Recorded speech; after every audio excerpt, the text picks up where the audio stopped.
अस्सलामुअलैकुम। Tally school के इस एजुकेशन प्रोग्राम में खुश आमदीद। ये प्रोग्राम टीवी पर हुकूमत पाकिस्तान और सबक फाउंडेशन की शिराकत से पेश किया जा रहा है। इसके लेसन्स पाकिस्तान के तमाम तालीमी बोर्ड्स बशमूल कैम्ब्रिज के सिलेबस के मुताबिक तैयार किए गए हैं, जिसमें एजुकेशनल कंटेंट सबक फाउंडेशन प्रोवाइड कर रही है। सबक फाउंडेशन की वेबसाइट सबक.pk पर केजी से 12वीं जमात तक वीडियोस और प्रैक्टिस टेस्ट बिल्कुल मुफ्त दस्तयाब हैं। नाइन्थ क्लास की केमिस्ट्री के आज के लेसन में हम स्टडी करेंगे कोवलेंट बॉन्ड। ये फेडरल, पंजाब, केपीके और बलूचिस्तान की क्लास 9 के chapter number 4 structure of molecules और सिंध की क्लास 9 के चैप्टर नंबर 5 केमिकल बॉन्डिंग का टॉपिक है। इस लेसन में हम ये स्टडी करेंगे कि कोवलेंट बॉन्ड्स होते कौन से हैं और इनकी फॉर्मेशन कैसे होती है और इनकी different types single, double and triple covalent bond के बारे में भी स्टडी करेंगे। आज के लेसन और इससे मुंसलिक तमाम वीडियो लेक्चर्स को घर बैठ के देखने के लिए आप सबक.pk की वेबसाइट पे जा सकते हैं और वहां फ्री वीडियो लेक्चर्स के साथ साथ प्रैक्टिस टेस्ट भी मौजूद हैं, जिन्हें देखकर आप अपने कॉन्सेप्ट्स को पुख्ता कर सकते हैं और इम्तिहानात में ट्यूशन लिए बगैर शानदार नंबर हासिल कर सकते हैं। ये सब कुछ सबक.pk की वेबसाइट पर बिल्कुल मुफ्त दस्तयाब है। Why do atoms form chemical bonds, यानी कि केमिकल बॉन्ड क्यों बनते हैं और किस तरह से बनते हैं जी, इसकी क्या वजह होती है, इसका आंसर आज तलाश करने की कोशिश करते हैं जी। यहाँ पर आपको पानी नजर आ रहा है और शीशे का एक गिलास नजर आ रहा है जी। हर चीज जो है हम कहते हैं हमारे पास ये जो नमक आपको नजर आ रहा है, हर चीज जो है वो एटम से मिलके बनी हुई है। और कोई चीज अगर कंपाउंड है या मॉलिक्यूल है तो क्या होगा जी, उनके दरमियान में, एटम्स के दरमियान में कोई ऐसी फोर्स जरूर है, कंबाइनिंग फोर्स, जो उनको अटैच करके रखती है, आपस में जोड़े रखती है जी। उसको हम क्या कहते हैं? केमिकल बॉन्ड कहते हैं। आखिर ऐसी क्या वजह है जी उनको, एटम्स को केमिकल बॉन्ड बनाना पड़ता है जी? यहाँ पर हम कहते हैं कि स्टेबल होने के लिए, यानी कि स्टेबिलिटी का अगर कॉन्सेप्ट हम इस तरह से लें कि गैसेस जो होती हैं वो हमारे पास लेस स्टेबल होती हैं जी, ठीक है, उनकी एनर्जी बहुत ज्यादा होती है। और उसके बाद हम कहते हैं जी लिक्विड आ जाता है, वो उससे थोड़ा सा ज्यादा स्टेबल हो जाता है, और सॉलिड जो है वो ज्यादा, सबसे ज्यादा जो है वो स्टेबल है, ठीक है। तो एक तो ये कॉन्सेप्ट है हमारे पास। लेकिन एक और हम जो कॉन्सेप्ट लेते हैं जी कि एटम्स के हवाले से, वो ये है स्टेबिलिटी का कि वो नोबल गैस, एटम्स जो है वो नोबल गैस कॉन्फ़िगरेशन को हासिल करने की कोशिश करते हैं जी। अब ये नोबल गैस कॉन्फ़िगरेशन क्या है? यानी कि जो हमारे पास नोबल गैसेस हैं, हीलियम है, नियॉन है, आर्गोन है, इसी तरह से क्रिप्टॉन है, ये सारी क्या है जी? नोबल गैसेस हैं, ठीक है। यहाँ पर हमने लिख दिया नोबल गैस। अब नोबल गैस की कॉन्फ़िगरेशन हासिल करने के लिए वो ऐसा करते हैं, यहाँ पर मैं जैसे कि लिख देती हूँ हीलियम, ठीक है। इसी तरह से हम कहते हैं नियॉन है, आर्गोन है, क्रिप्टॉन है, जीनॉन। इनकी आउटर मोस्ट कॉन्फ़िगरेशन जो है वो क्या है जी? कंप्लीट है। यानी कि हीलियम के अंदर सिर्फ जो है वो डबलेट रूल अप्लाई होता है, इसको हम कहते हैं DUBLET, इसको हम डबलेट कहते हैं जी। यानी कि दो का असूल इसमें जो है वो हमारे पास अप्लाई हो रहा होता है, इसको हम कहते हैं डबलेट। या सॉरी, इसको डबलेट नहीं कहते हैं, मैं इसको ठीक कर देती हूँ जी, डुपलेट कहते हैं, डुपलेट। पी यहाँ पर आना चाहिए, इसको हम पी से रिप्रेजेंट कर देते हैं, डुपलेट। और बाकी सब में जो है वो ऑक्टेट जो है वो रूल अप्लाई हो रहा होता है, यानी कि बाकी सब के आखिरी वाले शेल में 8 इलेक्ट्रॉन होंगे। ये इलेक्ट्रॉन के लिए मैंने छोटा सा ई लिख दिया जी, इसको हम कहते हैं ऑक्टेट। अब जिस किसी भी एटम्स के पास ये कॉन्फ़िगरेशंस आ जाती हैं, यानी कि उसके आखिरी वाला शेल जो है वो 2 इलेक्ट्रॉन हासिल करके डुप्लेट रूल को अप्लाई कर ले या ऑक्टेट रूल को अप्लाई कर ले जी, 8 इलेक्ट्रॉन रखने की वजह से, उसको हम कहते हैं जी वो क्या है हमारे पास? नोबल गैस कॉन्फ़िगरेशन हासिल करके स्टेबल हो गया। जैसे यहाँ कोवलेंट बॉन्ड की बात करते हैं जी, हमारे पास कोवलेंट बॉन्ड क्या है? जैसे कि इसके वर्ड पे अगर हम थोड़ा सा फोकस करें तो हमें क्या नजर आ रहा है जी? को लिखा हुआ है और वैलेंट है। को जो है उसका मतलब होता है टू या पेयर, ठीक है। और वैलेंट क्या है? कोई ऐसी चीज जो हम आखिरी वाले शेल से, या बॉन्ड की अगर हम बात करें, या एटम्स को जो कि केमिस्ट्री में हम स्टडी कर रहे हैं, तो हम वैलेंस की बात कर रहे हैं, ठीक है। तो वैलेंस शेल की अगर हम बात करें, और उसके लिए हम क्या यहाँ पर यूज करते हैं जी? वैलेंट जो है वर्ड हमने यूज कर लिया है, ठीक है। और बॉन्ड क्या है जी, एक तरह का ब्रिज है जो दो एटम्स के दरमियान इस तरह से बन जाता है, और इसको रिप्रेजेंट हम नॉर्मली एक लाइन से करते हैं, ठीक है। अब ऐसा क्या होता है जी, हमारे पास जो नॉर्मली ऐसा होता है कि दो हमारे पास कंपनीज हैं और एक जो है उसके पास पैसा जो है वो कम है और दूसरे के पास भी इतना पैसा नहीं है कि वो खुद से अपना बिजनेस शुरू कर सके, और पहले वाले के पास भी इतना कंपनी के पास पैसा नहीं है, तो दोनों क्या करती हैं, बाहमी इश्तराक कर लेती हैं। तो इसी को हम कहते हैं जी कोवलेंट, यानी कि इश्तराक, बाहमी इश्तराक से जो हमारे पास एटम्स के दरमियान में बॉन्ड बन जाता है या ब्रिज बन जाता है, उसको हम क्या कहते हैं जी, उसको हम कहते हैं कोवलेंट बॉन्ड कहते हैं जी। तो इसको हम कहते हैं कि ये हमारे पास क्या है जी, वैलेंस शेल से किसी चीज से जो है वो रिलेट करता हुआ जो बॉन्ड हम बनाते हैं एटम्स का, उसको कोवलेंट बॉन्ड कहते हैं। अब अगर हम इधर एग्जांपल ले लें, ऐसा करते हैं कि हम हाइड्रोजन की एग्जांपल ले लेते हैं, ठीक है। हम कहते हैं कि हमारे पास हाइड्रोजन जो है वो एक इलेक्ट्रॉन रखता है जी, और एक ही प्रोटॉन उसके पास न्यूक्लियस में जो है वो अवेलेबल होता है, ठीक है। तो यहाँ पर हम एक हाइड्रोजन का क्या ले आए हैं जी, एक एटम ले आए हैं, ठीक है। अब हम क्या करते हैं जी, और इसका प्रोटॉन जो है उसके ऊपर पॉजिटिव चार्ज होता है, न्यूक्लियस में मौजूद होता है, और इलेक्ट्रॉन जो क्रॉस फॉर्म में हमने रिप्रेजेंट कर दिया। अब एक और जो है वो हाइड्रोजन हम यहाँ पर बनाते हैं, उसका प्रोटॉन भी क्या होगा, एक ही होगा उसके पास, क्योंकि हमारे पास जो हाइड्रोजन है उसका एटॉमिक नंबर क्या है जी, यहाँ पर हम नीचे लिख देते हैं, हाइड्रोजन का एटॉमिक नंबर 1 है जी, ठीक है। और इसका भी ये हाइड्रोजन हमारे पास मौजूद है, चूंकि ये हमारे पास क्या है जी, 1 प्रोटॉन से हमने रिप्रेजेंट किया, और एक इलेक्ट्रॉन है, तो ये हमारे पास हाइड्रोजन हो गया। अब क्या होता है, ये दोनों एक दूसरे के करीब आते हैं और इलेक्ट्रॉन जो है आपस में शेयर कर लेते हैं। आप देखें वैलेंस यानी कि आखिरी शेल में जो इनके पास तो खैर एक ही शेल है, उसको उसके अंदर जो मौजूद है इलेक्ट्रॉन, वो एक दूसरे से क्या कर लेते हैं जी, इश्तराक कर लेते हैं। अब इसको, इसी चीज को हम किस तरह से रिप्रेजेंट करते हैं जी, हम इसको डॉट, एक को मैंने डॉट से रिप्रेजेंट किया और एक का इलेक्ट्रॉन जो क्रॉस से रिप्रेजेंट किया है, ठीक है जी, ताकि हमें डिफ्रेंसिएशन थोड़ी सी रहे और हम इसमें फर्क कर सके। इसको कहते हैं जी, ये हमारे पास क्या है, बॉन्ड पेयर है, ठीक है। इसको मैं यहाँ पर लिख देती हूँ, ये हमारे पास इलेक्ट्रॉन ही है, लेकिन ये क्या बन गया, इसका चूंकि जोड़ा बन गया, इसको हम कहते हैं बॉन्ड पेयर। इसी चीज को हम कहते हैं, ये क्या बन गया जी, कोवलेंट बॉन्ड बन गया, ठीक है। और इसको नॉर्मली अगर हम देखें तो इस तरह से भी हम इसको लिख सकते हैं, H और इसके दरमियान में एक लिंक और H, और इसको हम H2 की फॉर्म में भी लिख सकते हैं, ठीक है। अब ऐसा क्यों हुआ, ऐसी क्या वजह थी जो इसको शेयर करना पड़ा? असल में ये होता है कि हाइड्रोजन जो है अपनी नियरेस्ट नोबल गैस की कॉन्फ़िगरेशन हासिल करना चाह रहा होता है और स्टेबल होने की कोशिश करता है। तो जब इसके पास दो इलेक्ट्रॉन जो है वो आउटर मोस्ट में पूरे हो जाते हैं, यानी कि एक इलेक्ट्रॉन ये वाला इसके ऑर्बिट में भी रिवॉल्व करेगा और इसकी आउटर मोस्ट की कॉन्फ़िगरेशन जो है या आखिरी वाले शेल में दो इलेक्ट्रॉन पूरे कर देगा, तो ये स्टेबल हो जाएगा। इसी तरह से ये इसको शेयर करवाएगा और इसका अपना इलेक्ट्रॉन भी मूव करता रहेगा और इसका वाला इलेक्ट्रॉन भी मूव करता रहेगा। इस तरह से इसके आखिरी शेल में दोनों के पास जो है वो क्या हो जाएगा, दो इलेक्ट्रॉन हो जाएंगे, जो कि हीलियम की नोबल गैस कॉन्फ़िगरेशन, जो हमारे पास नोबल गैस है उसकी कॉन्फ़िगरेशन है, और ये क्या है जी, हमारे पास स्टेबल हो जाता है, ठीक है। यानी कि इसको मजीद अब किसी से बॉन्ड बनाने की जरूरत नहीं है। अब हम ऐसा करते हैं, ये तो हमने हाइड्रोजन की बात की, हम ऐसा करते हैं कि हाइड्रोजन और क्लोरीन की एग्जांपल जो है वो स्टडी कर लेते हैं। यहाँ पर है जी हमारे पास क्लोरीन, ठीक है, इसका एटॉमिक नंबर 17 है, प्रोटॉन 17 होते हैं जिसके ऊपर पॉजिटिव चार्ज होता है जी, और न्यूट्रॉन जो है वो इसके पास 18 होते हैं, ठीक है। इलेक्ट्रॉन पहले में 2 आ सकते हैं जी, नेक्स्ट में 8 आ सकते हैं, और नेक्स्ट में चूंकि 17 हमने इसके पूरे करने हैं तो 2 8 10 हो गए, और 1 2 3 4 5 6 7 हमारे पास इलेक्ट्रॉन जो है प्रेजेंट है।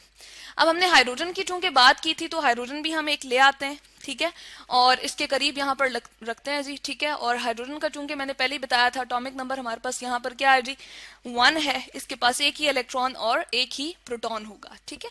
तो अब ये क्या करते हैं, दोनों आपस में क्या बना लेते हैं जी, बॉन्ड बना लेते हैं, ठीक है, क्योंकि हमारे पास जो हाइड्रोजन है उसको एक और इलेक्ट्रॉन चाहिए ताकि वो क्या हो सके जी, स्टेबल हो सके, नोबल गैस कॉन्फ़िगरेशन हासिल कर सके। और क्लोरीन की अगर हम बात करें तो इसको अपने आउटर मोस्ट शेल में जी 8 इलेक्ट्रॉन की जरूरत है। तो हम गिन लेते हैं 1 2 3 4 5 6 7, ये तो इसके ऑर्बिट में रिवॉल्व करते रहेंगे, इस इलेक्ट्रॉन को ये इसके अंदर भी रिवॉल्व करवाएगा और अपने अंदर भी। इसी तरह से ये जब शेयरिंग हो गई है, ये हाइड्रोजन ने इसको शेयर करके दे दिया है, तो ये इलेक्ट्रॉन हाइड्रोजन का भी इसके अंदर जो है वो मूव करेगा और इसके आउटर मोस्ट में 8 इलेक्ट्रॉन पूरे हो जाएंगे और ये अगेन क्या हो जाएगा जी, स्टेबल हो जाएगा, ठीक है। तो इसको हम कहते हैं जी कोवेलेंट बॉन्ड के हमारे पास कोई भी दो एटम के दरमियान जो है इलेक्ट्रॉन की वैलेंस शेल, आखिरी वाले शेल, जिस तरह हम क्लोरीन की बात करें, आखिरी वाले शेल हमने लिए, अंदर वाले शेल नहीं लिए, उनके दरमियान में एक ब्रिज सा बन जाए, बॉन्डिंग बन जाए, ताकि वो क्या हो जाए जी, स्टेबल हो जाएं, तो इसको हम कहते हैं कोवेलेंट बॉन्ड। और इसको नॉर्मली हम लाइन से रिप्रेजेंट करते हैं। HCl को अगर हमने रिप्रेजेंट करना हो तो हम यूं करके लिख सकते हैं। ठीक है जी, तो ये हमारे पास कोवेलेंट बॉन्ड।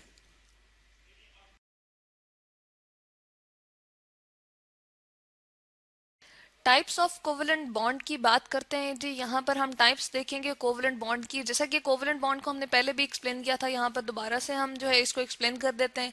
को का मतलब होता है जी टू, ठीक है, और वैलेंट यानी कि हमें एटम्स के वैलेंस शेल से जो है वो कंसर्न है, यानी कि हम उसके आखिरी वाले शेल से जो है एक बात करना चाह रहे हैं, उसके हवाले से जो है यहाँ पर बात होने जा रही है।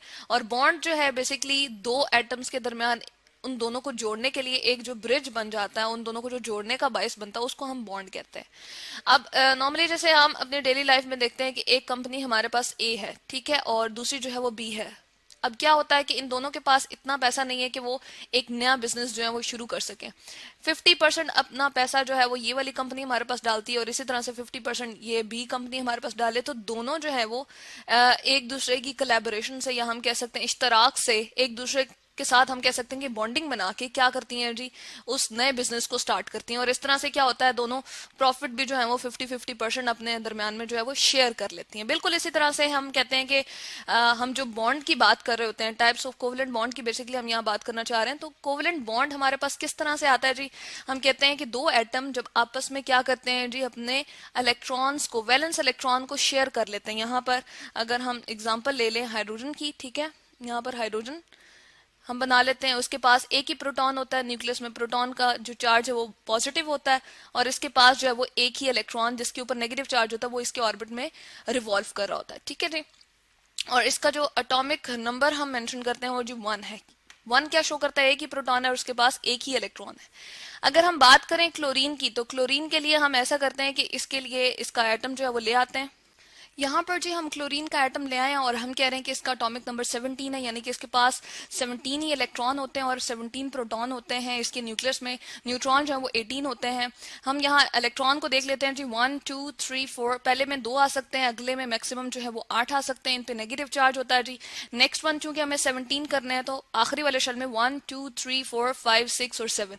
वैलेंस इसका जो है वो शेल हमारे पास ये वाला बन रहा है, जो हमारे पास लास्ट वाला शेल है। ठीक है, अब ये क्या करेगा, ये इस हाइड्रोजन के इलेक्ट्रॉन के साथ जो है क्या कर लेगा जी, बॉन्डिंग कर लेगा। बेहतर है हम यहाँ पर हाइड्रोजन का जो है वो हम क्रॉस फॉर्म में अगर शो कर दें तो ये ज्यादा बेहतर बात होगी। ठीक है, ताकि हमें ये पता चलता रहे कि हाइड्रोजन का जो है हम एक डिफरेंट उससे जो है वो शो कर रहे हैं। ठीक है, तो क्रॉस फॉर्म में हम यहाँ पर शो कर देते हैं। अब ये जो बन गया इसको हम कहते हैं जी ये बॉन्ड पेयर है, यानी कि इन दोनों के दरमियान इश्तराक की वजह से या इन दोनों के दरमियान शेयरिंग की वजह से क्या होता है, एक बॉन्ड जो है वो उसका पेयर, इलेक्ट्रॉन का पेयर इनके दरमियान में मौजूद रहता है। ठीक है, तो यहाँ पर हम कहते हैं कि ये हमारे पास क्या है जी, एक बॉन्ड पेयर, और इन दोनों के दरमियान एक ब्रिज बन गया है जिसको हम इस सिंगल लाइन से रिप्रेजेंट कर सकते हैं। तो HCl अगर हमने लिखना हो तो किस तरह से हम लिखेंगे जी, इस तरह से हम इसके दरमियान में इस बॉन्ड को, कोवेलेंट बॉन्ड को जो है वो शो कर सकते हैं। ठीक है, अब यहाँ पर हम चाह रहे हैं कि टाइप्स ऑफ कोवेलेंट बॉन्ड की बात कर लें।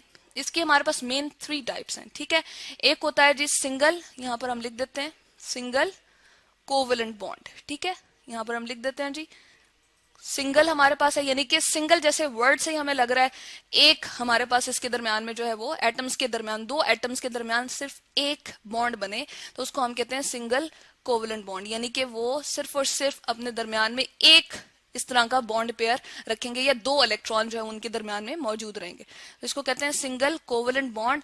और इसको हम किस तरह से जाहिर करते हैं जी, इसको हम सिंगल लाइन से रिप्रेजेंट करते हैं। ठीक है, और दूसरी हमारे पास इसकी एग्जांपल जो है हमारे पास यहाँ पर यही वाली है जिसको हमने कह दिया जी HCl। ठीक है, और नंबर 2 अगर हम बात करें जो टाइप है तो उसको हम कहते हैं जी डबल, यानी कि हमारे पास दो जो कोवेलेंट बॉन्ड बन सकते हैं, कुछ एटम्स ऐसे होते हैं कि अपने दरमियान में डबल कोवेलेंट बॉन्ड जो है बना सकते हैं। इसको हम यहीं से उठा के और यहाँ पर लिख देते हैं जी डबल कोवेलेंट बॉन्ड। ठीक है, ये इसकी सेकंड टाइप है। और इसके लिए जो एग्जांपल हम ले लेते हैं, बल्कि इसको पहले हम बता देते हैं कि इसको किस तरह से रिप्रेजेंट करते हैं। इसको जी नॉर्मली हम दो लाइन से इस तरह से रिप्रेजेंट करते हैं। इसकी एग्जांपल जो है इसको डिटेल में हम आगे पढ़ेंगे, लेकिन यहाँ पर हम ऑक्सीजन का मॉलिक्यूल जो है वो ले रहे हैं, इनके दरमियान में डबल जो है कोवेलेंट बॉन्ड होता है। ठीक है, अब थर्ड वन जो हमारे पास टाइप आ जाएगी वो कौन सी है जी, ट्रिपल कोवेलेंट बॉन्ड। ट्रिपल जैसे नाम से जाहिर हो रहा है हमें 3 होंगे यहाँ पर कोवलेंट बॉन्ड। तो हम ऐसा करते हैं, अगेन यहाँ पर जो है इसकी इस टाइप को यहाँ से हम जो है ले आते हैं यहाँ पर। तो ये हमारे पास क्या बन गया जी, ट्रिपल कोवलेंट बॉन्ड। और इसके लिए जो हम लाइंस शो करते हैं वो किस तरह से करते हैं जी, 3 लाइंस हम नॉर्मली 2 एटम्स के दरम्यान में बताते हैं। इसमें हमारे पास ये होता है कि 4 इलेक्ट्रॉन 2 एटम्स के दरम्यान में प्रेजेंट होंगे, यानी कि एक सिंगल लाइन का मतलब ये होता है 2 इलेक्ट्रॉन एक एटम का होता है और एक जो है वो दूसरे एटम का होता है, ठीक है। तो अगर 2 लाइंस है तो इसका मतलब है उनके दरमियान में 4 इलेक्ट्रॉन जो है प्रेजेंट है, इस वजह से उनमें डबल कोवलेंट बॉन्ड बनता है, ठीक है। और ट्रिपल की अगर हम बात करें तो उनके दरमियान में जी कितने इलेक्ट्रॉन मौजूद होंगे, 6 इलेक्ट्रॉन मौजूद होंगे। और इसके लिए एग्जाम्पल हम ले लेते हैं जी इथाइन की। ये जो मैंने मॉलिक्यूल बनाया आपके सामने, ये है जी हमारे पास एग्जाम्पल इथाइन की, ठीक है। इसको ब्रीफली जो है हमने अगली वीडियोस में डिस्कस किया है, इनकी एक एक टाइप को अलग से डिस्कस किया है।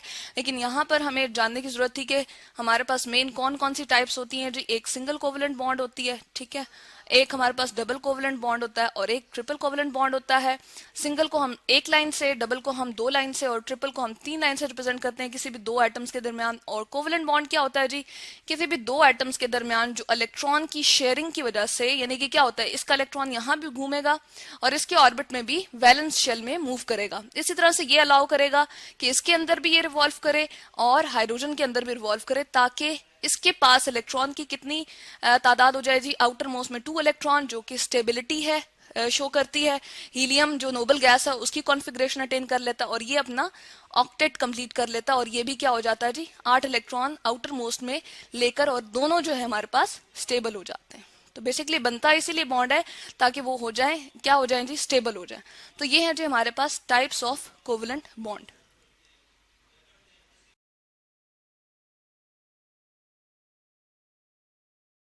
प्रॉपर्टीज ऑफ कोवलेंट कंपाउंड्स की बात करते हैं जी। यहाँ पर 4 important properties of covalent compound हमने लिखी हैं। लो मेल्टिंग पॉइंट्स होते हैं, जैसे कि कोवलेंट कंपाउंड्स में हम वाटर की अगर एग्जांपल ले लें H2O, और हम कहते हैं कि जी वो आइस की फॉर्म में, लेट सपोज हमारे पास सॉलिड फॉर्म में चला जाता है, ठीक है। और जब हमने क्या करना है जी, इसको मेल्ट करना है लेट सपोज, तो इसका मेल्टिंग पॉइंट बहुत ही कम है, जो कि क्या है 0 डिग्री सेंटीग्रेड के बाद, यानी कि डिग्री सेंटीग्रेड क्या है हमारे पास टेम्परेचर का यूनिट है। जिस तरह हम केजी में लेते हैं, मेजर करते हैं, वजन का यूनिट हम यूज करते हैं केजी। कोई भी चीज है, चीनी लेकर आ रहे हैं या आटा लेकर आ रहे हैं, तो हम कहते हैं इतने केजी है। तो इसी तरह से डिग्री सेंटीग्रेड जो है वो टेम्परेचर का यूनिट है, उसको हम टेम्परेचर मेजरमेंट के लिए यूज कर रहे हैं। अब ये 1 डिग्री सी या 25 डिग्री सी हम रूम टेम्परेचर करते हैं तो उस पर क्या होती है जी, पिघल जाती है। तो मेल्ट होना यानी कि उसका पिघलना, लो मेल्टिंग पॉइंट, ये हमारे पास क्या होते हैं जी, इनके कोवलेंट कंपाउंड्स के मेल्टिंग पॉइंट जो है वो कम होते हैं, ठीक है। उसके बाद इनसॉल्युबल इन वाटर की बात की है यहाँ पर, यानी कि अगर हम एक बीकर में ऐसा करें कि पानी ले लें, ठीक है, और उसके अंदर अगर हम क्या डालें जी, ऑयल। ऑयल जो है वो हमारे पास एक तो एग्जाम्पल है कोवलेंट कंपाउंड की। इसके अलावा हम बात करते हैं पेट्रोल की अगर बात करें, ठीक है, या हम अल्कोहल की ही बात कर लें, पेट्रोल की बात करते हैं चलें।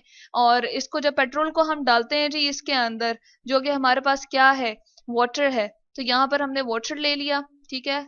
तो इसके अंदर बहुत इजीली ये सॉल्युबल नहीं होते, तो यहाँ पर क्या हमने एग्जांपल दी है जी, ये इनसॉल्युबल होते हैं हमारे पास वाटर के अंदर। तो यहाँ पर हम ले लेते हैं पेट्रोल और इसको हमने डाला जी यहाँ पर वाटर में, तो ये ऊपर सरफेस पे रह जाएगा। या ऑयल को भी आप ये कभी देखते हैं तो वो सरफेस के ऊपर ही रह जाता है। इसके अलावा इसके अगर रिएक्शंस इनके देखे जाएं तो वो आयनिक कंपाउंड से बहुत स्लो होते हैं। यहाँ पर मैं लिख देती हूँ, then slower than ionic compounds. Ionic compound जैसे कि हमने कहा था आयंस की वजह से बनते हैं और उनके दरमियान आयनिक बॉन्ड होता है, NaCl जैसे है हमारे पास। इसका अगर कोई रिएक्शन देखें तो वो बहुत क्या होगा जी, फास्ट होगा, ये बहुत ज्यादा रिएक्टिव होते हैं, जबकि कोवलेंट कंपाउंड के रिएक्शन जो होते हैं वो स्लो होते हैं।